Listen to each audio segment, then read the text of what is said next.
इंदौर महापौर पुष्यमित्र भार्गव ने आज पत्रकार वार्ता में शहर के कई मुद्दों पर चर्चा की। कुछ दिन पहले न्यायालय ने नगर निगम के एक पक्ष में फैसला सुनाया। बता दें कि बेशकीमती जमीन, जिसे करबला मैदान कहते हैं, इस जमीन का मालिकाना अधिकार अब न्यायालय ने इंदौर नगर निगम के पक्ष में दे दिया है। उच्च न्यायालय में जल्द ही केवीएट दायर कर देंगे। इंदौर शहर में नो कार डे एक बार फिर 22 सितंबर को मनाया जाएगा। No car day air quality, traffic सुधार और पब्लिक ट्रांसपोर्ट के प्रमोशन के लिए मनाया जाता है। इंदौर में पिछले साल से नो कार डे मनाया जा रहा है। पब्लिक ट्रांसपोर्ट के प्रति जनता जागरूक हो, एक प्रयास के तौर पर शुरू किया गया था। शहर में पब्लिक ट्रांसपोर्ट को बढ़ावा मिले, no car day progressive step है। हवा की सफाई के लिए यह प्रयास है। वहीं पुष्यमित्र भार्गव ने कहा कि इंदौर 8वीं बार भी कंपटीशन के लिए तैयार है और अन्य प्रकार के किसी भी सर्वे के लिए भी इंदौर तैयार है। इंदौर नगर निगम के लिए बहुत खुशी और हर्ष की बात है कि एक ऐतिहासिक फैसला, जिस केस को हम 2019 में हार गए थे, करबला मैदान या जिसको हम धोबी घाट मैदान भी कहते हैं, उस पर अवैध रूप से अतिक्रमण करने की जो कोशिश हुई थी, उस पर हमने अपना मालिकाना हक जताते हुए अवैध अतिक्रमण को रोकने और मालिकी घोषित करने का दावा लगाया था। वो कोर्ट ने निरस्त किया था और उसके खिलाफ जो अपील हमने लगाई, मतलब ये लड़ाई आप मान के चलिए सन 1979 से चल रही थी और 1979 की लड़ाई में पहला फैसला 2019 में हमारे खिलाफ आया था। उस फैसले को हमने अपील में चुनौती दी और 2-3 साल तो कोविड में चले गए। पिछले 2 सालों 2.5 सालों में हमारी लीगल टीम ने उसमें काफ़ी मेहनत की और उस मेहनत के आधार पर अपील ने, मतलब डिस्ट्रिक्ट जज ने, बहुत ऐतिहासिक फैसला नगर निगम के हित में दिया है और स्पष्ट तौर पर नगर निगम को उस जमीन का स्वामी और मालिक घोषित किया है। और कई कारणों से यह फैसला बहुत महत्वपूर्ण है, जिसका एक महत्वपूर्ण कारण यह है कि सन 1990 में इस जमीन को ट्रस्ट की संपत्ति रजिस्टर्ड रूप में वक्फ में घोषित किया जा चुका था। तो वक्फ की घोषित संपत्ति होने के बावजूद उस घोषणा को, उस रजिस्ट्रेशन को गलत मानते हुए नगर निगम का स्वामित्व माना है। और उसका जो एक कारण बताया गया है वो आपके संज्ञान में लाना बहुत जरूरी है कि वक्फ यदि किसी के पास है तो वो ट्रस्ट और चैरिटी का लिए देगा। जब ये जमीन थी ही नगर निगम की, तो वक्फ के लिए देने के लिए या वक्फ में किसी काम के लिए उपयोग में आने का प्रश्न नहीं उठता है। इसलिए इतने वर्षों की लड़ाई नगर निगम ने करीब 6.5 एकड़ से ज़्यादा की ये ज़मीन की मालिकी नगर निगम को मिली है। तो ये नगर निगम के हितों की दृष्टि से, जैसे हुकुमचंद मील की ज़मीन नगर निगम को मिली, तो एक बड़ा फैसला मजदूरों की दृष्टि से भी और नगर निगम के हितों की दृष्टि से भी हुआ।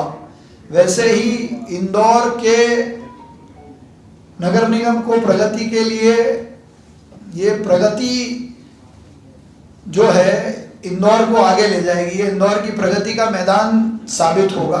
तो एक ये बड़ी जीत इंदौर नगर निगम को मिली है। लेकिन कुछ लोगों ने इसको साजिश के रूप में दिखाने का प्रयास किया था। मैं उन लोगों को भी आपके माध्यम से कहना चाहता हूं कि ये माननीय न्यायालय का फैसला है और न्यायालय के फैसले पर इस प्रकार से प्रश्न चिन्ह लगाना अवमानना तो है ही, लोगों की भावनाओं को आहत करना भी है। तो इसका लोग विशेष रूप से ध्यान रखें कि ईमानदारी से कोर्ट में लड़के लड़ाई जीती है, तथ्यों के आधार पर फैसला हुआ है। तो इसको साजिश बताने वाले लोग गैर जिम्मेदाराना बयान ना दें। लोगों की भावनाओं को भड़काने का प्रयास ना करें और सबके लिए इसके आगे की लड़ाई खुली है। हमने भी अपनी तैयारी की है, हम भी हाईकोर्ट में कैविएट लगाने की तैयारी कर चुके हैं। तो कोर्ट का फैसला है, कोर्ट माननीय न्यायालय जो तय करेगी उस आधार पे आगे बढ़ेंगे। पर वक्फ की ज़मीन अगर रजिस्टर्ड भी हो गई है और वो किसी के मालिकाना हक की है तो ये ऐतिहासिक फैसला इंदौर नगर निगम के हित में आया है। 2, तीसरा, आप सबको वो पॉलिसी की कॉपी ड्राफ्ट शायद मिला होगा। 12 सितंबर 2024 को मध्य प्रदेश सरकार ने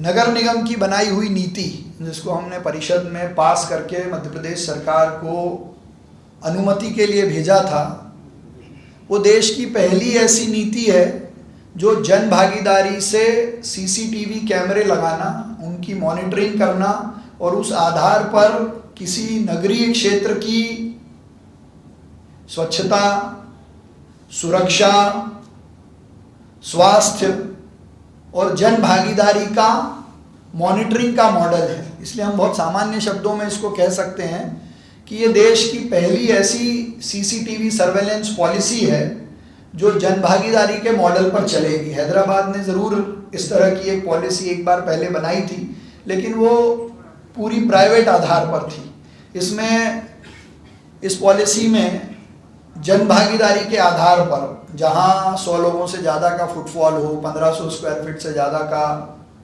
कमर्शियल स्टैब्लिशमेंट हो, वहाँ लोग अपनी स्वेच्छा से, सहयोग की दृष्टि से कैमरे लगाएंगे।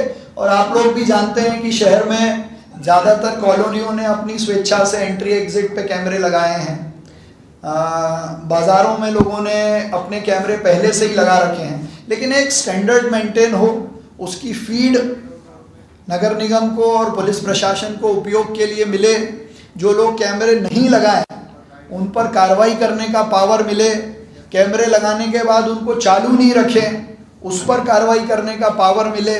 इस दृष्टि से ये पॉलिसी बनी और अप्रूव हुई है। तो किसी नगरीय क्षेत्र के लिए भविष्य के इंदौर की दृष्टि से, जिसकी डिजिटलाइजेशन की मैं हमेशा बात करता हूँ, तो ये शहर के डिजिटलाइजेशन में एक बड़ा कदम है।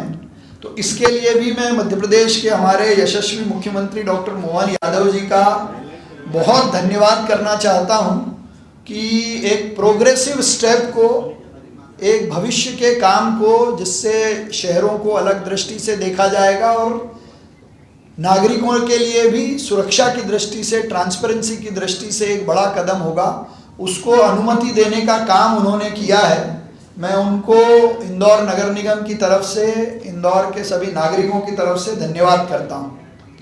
तो ये स्वच्छता के साथ साथ ये 2 ऐसे विषय थे जो इंदौर के इतिहास में स्वर्णिम अक्षरों से नीति निर्णायक तत्वों के रूप में दर्ज होंगे। और ये 2 विषय आपके संज्ञान में स्वच्छता के साथ साथ मुझे लाने थे। एक चौथा विषय और है, हमने एक विजन के साथ, बढ़ते हुए शहर के साथ, पिछले 22 सितंबर 2023 को एयर क्वालिटी की दृष्टि से, ट्रैफिक के दबाव कम करने की दृष्टि से अंतर्राष्ट्रीय नो कार डे होता है, इंटरनेशनल कार फ्री डे, या उसको इंटरनेशनल नो कार डे भी कहते हैं। ये यूएन से रिकॉग्नाइज्ड है 22 सितंबर। तो पिछले वर्ष भी इंदौर में प्रयास किया था नो कार डे मनाने का। जनता ने, अधिकारियों ने, सब संस्थाओं ने प्रयास किया। तो करीब मतलब ये जो पिछले साल की आपकी रिपोर्ट्स हैं और हमारे पास जो डाटा है उस आधार पर करीब 80,000 लीटर का ईंधन का उपयोग बचा, 14% कारें सड़कों पर कम आई, 15% ग्रीन हाउस गैसेस का इमिशन कम हुआ और लोगों में अपने स्वास्थ्य के प्रति भी जागरूकता आई थी। इसलिए उस प्रयास को हम कंटिन्यू कर रहे हैं। इस वर्ष भी 22 सितंबर को, मतलब आज तो 17 है, 5 दिन बाद इंदौर नो कार डे और कार फ्री डे मनाएगा। लेकिन पिछली साल की तरह इस बार भी ये प्रयास है, लोगों में जागरूकता लाने का काम है। लोग कार लेके ना निकलें, पब्लिक ट्रांसपोर्ट का उपयोग करें, two wheeler, cycle, e rickshaw. एक प्रयास हम जरूर इसमें करेंगे कि एक आध किसी रोड को सिलेक्ट करके पुलिस प्रशासन के साथ, जिला प्रशासन के साथ मिलकर उसको पूरा कार फ्री रखने का प्रयास करेंगे। तो ये धीरे धीरे इसको लेकर जब जागरूकता आएगी तो मुझे लगता है कि इसके एयर क्वालिटी की दृष्टि से, ट्रैफिक की दृष्टि से, स्वास्थ्य की दृष्टि से अच्छे परिणाम इंदौर को मिलेंगे। ये 4 विषय मुझे आपसे चर्चा करने थे।